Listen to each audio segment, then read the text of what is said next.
Last year I was actually on a grand jury, and we had a couple of similar cases come up before the grand jury, and from that perspective, it's really interesting how, at the grand jury level, how they paint the picture. Um, and I think sometimes a little disingenuously. I'm not sure that I can get inside the heads of the people who did it, but maybe the person who was doing the arresting at the time thought he was doing the right thing, but after it was discovered that maybe it wasn't the right thing, it should have been cut off right there at that point. I mean, if somebody threw it out, why would somebody get a hold of it and say, I'm going to go after this person? What is the reason for that? That I can't comprehend.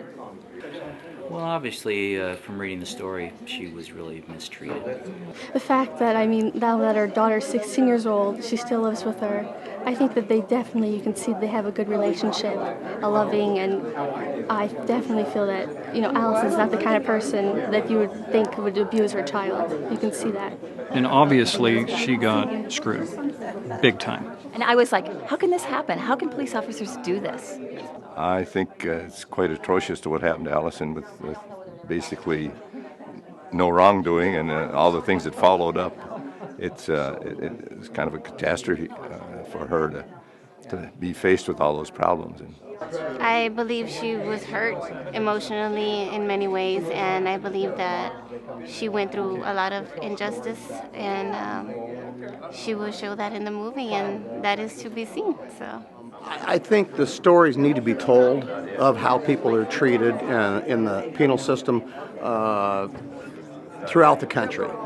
There was a guy just released from federal penitentiary in Tucson yesterday after 28 years for a rape charge that he was exonerated through DNA just a few days ago.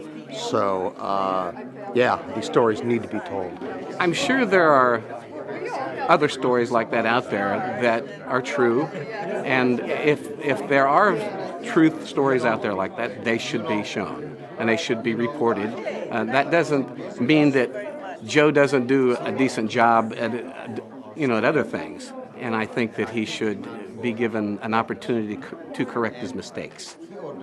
I can't think of anybody in the country who wasn't a little familiar with Joe Arpaio, and anything we could do to put a cap on that would certainly be a message that I think anybody, at least from my political persuasion, would like to get across. To me, Tent City is for hardened criminals. I mean, because it's you're out there, it's either cold or it's blistering hot. I mean, this is somebody that didn't do anything or didn't do anything that's that serious. I mean, let's take a look at the crime. I mean, why is it that we have hardened criminals that seem to be living the life of luxury in some of our prisons? I mean, you hear this all the time. They're in there, they can get anything they want. So this makes no sense to me whatsoever. People in Tent City, they might have just forgotten to pay a ticket, they might have a DUI, and they're not evil people. I mean, people have DUI because they're addicted to alcohol, or even if they had one drink too many, they never haven't drank in a year. I mean, these are not evil, hardcore people. They're thrown in Tent City. It's inhumane. I can't believe that American people in this county support people being treated inhumanely. I'm embarrassed and I'm ashamed that we vote for a system like that treats people like that and thinks it's wonderful. I think it's very compelling. I think it needs to be told because I think that people put too much stock in the police and in the judges, to be honest.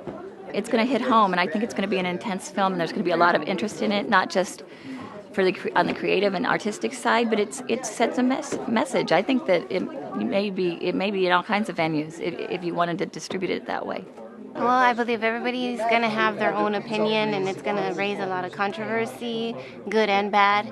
But I believe that the idea and the perception Allison wants to give out is going to be out there. And whether people take it negative or positive, it's going to make an impact, a very good impact. These are fellow human beings. They're not Jeffrey Dahmers or Ted Bundys. These are people like you and me that made a mistake.